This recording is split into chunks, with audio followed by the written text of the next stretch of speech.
Assalamualaikum dan salam sejahtera saya ucapkan kepada jutawan-jutawan takwa. Okey, hari ini saya nak kongsikan seberingkas berkenaan dengan Bitcoin dan halving.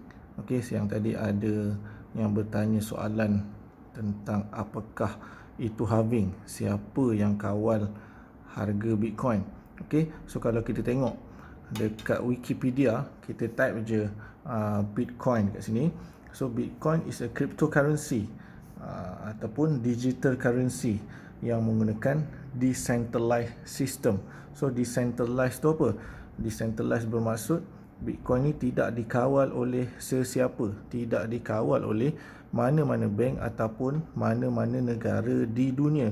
Bitcoin dah bergerak sendiri, Bitcoin dah diprogramkan di internet oleh seseorang. Seseorang itu yang kita panggil dia sebagai Satoshi Nakamoto. Okey, tapi sehingga sekarang kita tak tahu siapa Satoshi Nakamoto yang sebenar. Kat sini pun dia ada tulis unknown person of group of people. So mungkin dia orang persorangan, ataupun mungkin dia berkumpulan, ataupun mungkin dia syarikat. Kita tak tahu. Kenapa dia sorok identiti dia pun kita tak tahu. Ramai orang buat andaian atas faktor-faktor keselamatan. Sebab apa? Sebab Satoshi Nakamoto ni dia cipta duit ataupun mata wang yang termahal di dunia. So kalau kita tahu siapa pencipta dia, dah tentu keselamatan dia akan terjejas lah. So nama Satoshi Nakamoto ni sebenarnya kita yang bagi. Kalau kita tengok kat sini, 1/1000 Bitcoin ni kita panggil dia mili Bitcoin. 1/100 juta Bitcoin ni kita panggil dia Satoshi. So kita letak nama dia sebagai Satoshi Nakamoto. So seperti yang kita sedia maklum juga, Bitcoin ni mula diperkenalkan kepada dunia pada 3 Januari 2009. So dah 11 tahun lah. So kalau 11 tahun lepas kita simpan RM1,000 dalam bentuk Bitcoin, kita akan dapat 10,000 Bitcoin. 10,000 Bitcoin ni lah yang semasa hari ini bersamaan dengan 400 juta.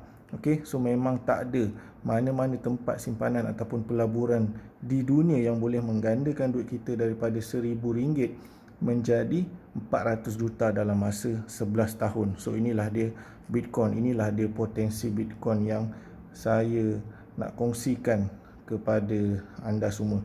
So kalau kita tengok dekat sini, ketelusan Bitcoin ni, kita tahu Bitcoin ni hanya dicipta sebanyak 21 juta sahaja, tak lebih tak kurang. Okey, tetapi 21 juta Bitcoin ni tidak dilepaskan serentak, tidak dikeluarkan semua. Bitcoin ni dikeluarkan sikit-sikit, berperingkat-peringkat. So bila dia dikeluarkan? Setiap 10 minit.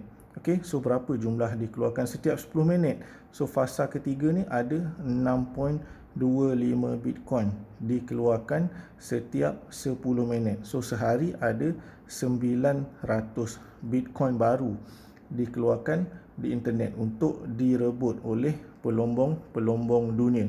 Okey, Bitcoin ni kita boleh dapat dengan dua cara. Pertama, dari cara perlombongan ataupun mining. Kedua, kita beli Bitcoin yang dah sedia ada, yang dah dikeluarkan.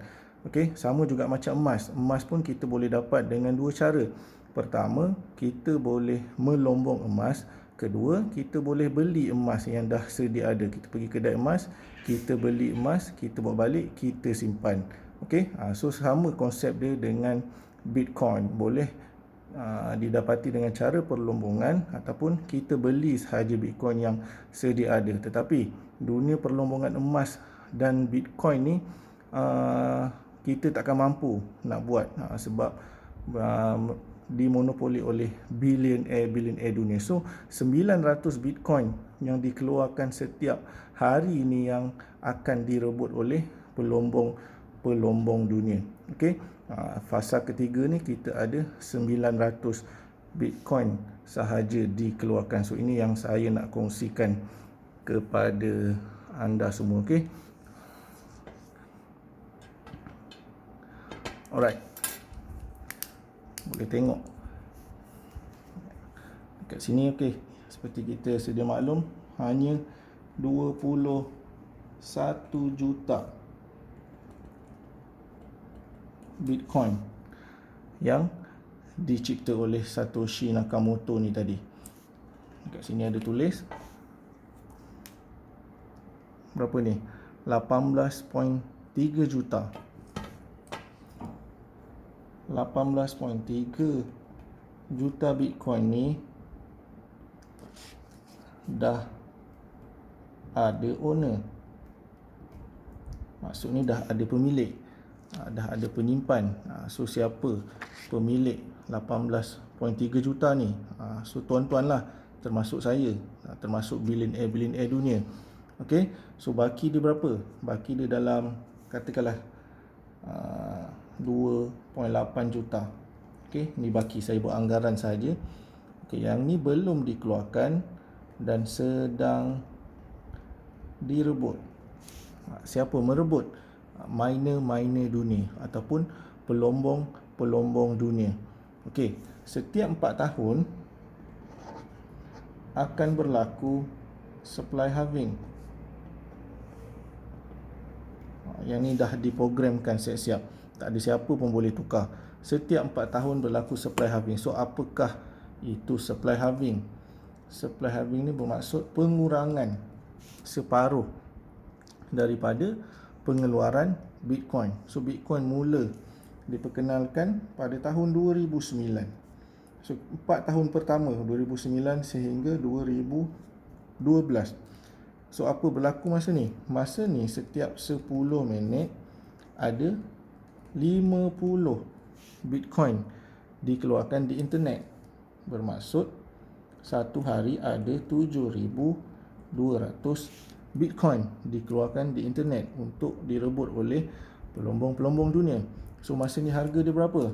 Harga dia sekitar 0.004 sen hingga 10 sen sahaja. So 4 tahun pertama ni fasa orang mengkaji apakah itu Bitcoin. Tak ada siapa pun percaya.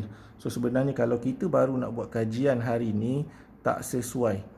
Okey, sebab apa? Sebab fasa kajian adalah 4 tahun yang pertama ni. Masa ni lah billionaire dunia ambil peluang. So sebab itu orang cakap orang kaya ni semakin kaya lah. So 4 tahun seterusnya, 4 tahun seterusnya iaitu 2013 hingga 2016.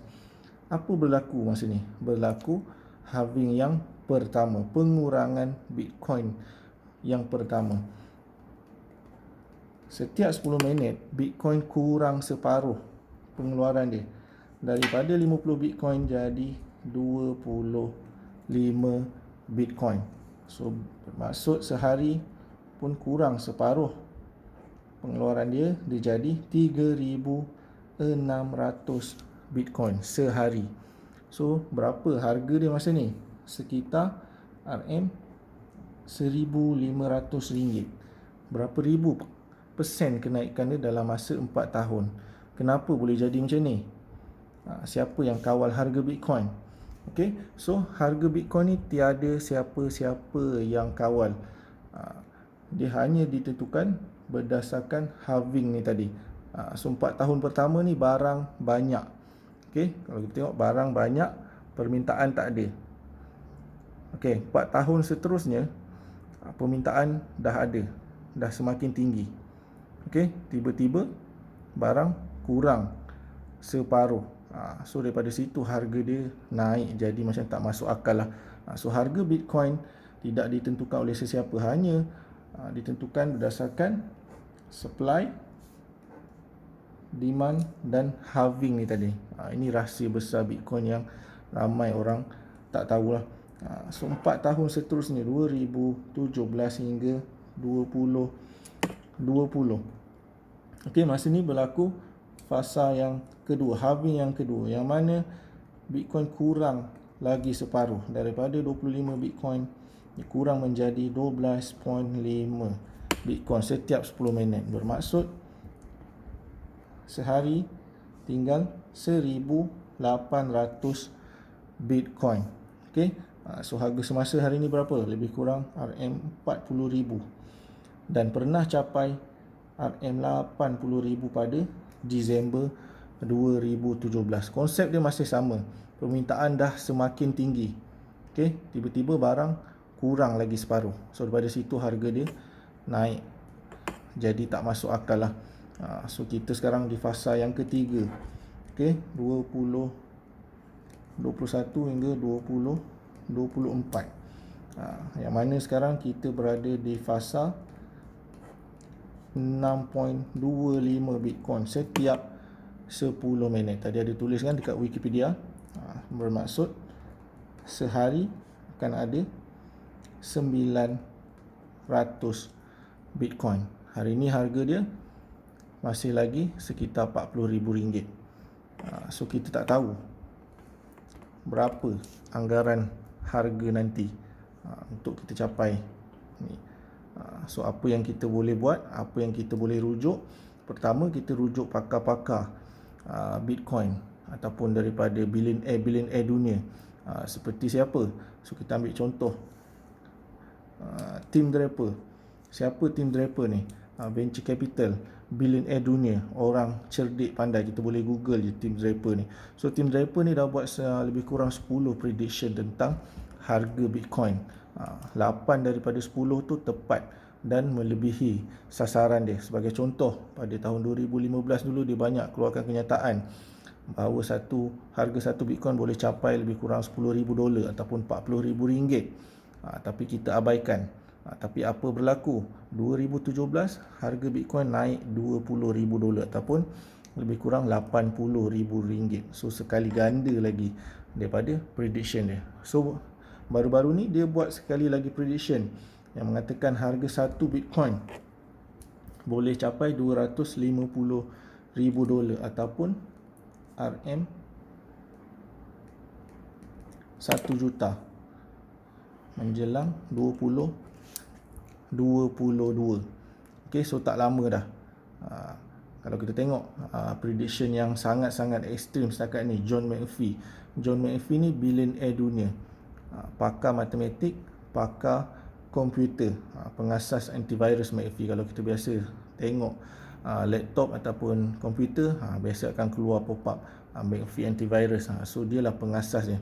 So dia mengeluarkan kenyataan yang sangat-sangat ekstrim, yang mana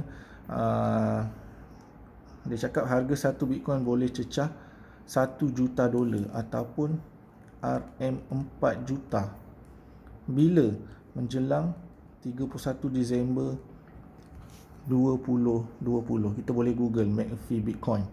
Okay, so nampak macam tak logik kan? Tetapi mereka ni orang cerdik pandai, billionaire dunia. John McAfee ni ada tim yang mengkaji, ada kira-kira matematik dia bagaimana harga satu Bitcoin boleh capai $1 juta. Okay, so kita ready je daripada sekarang. So kalau yang paling logik dicapai, kita boleh rujuk sejarah harga Bitcoin. Saya ada send di grup.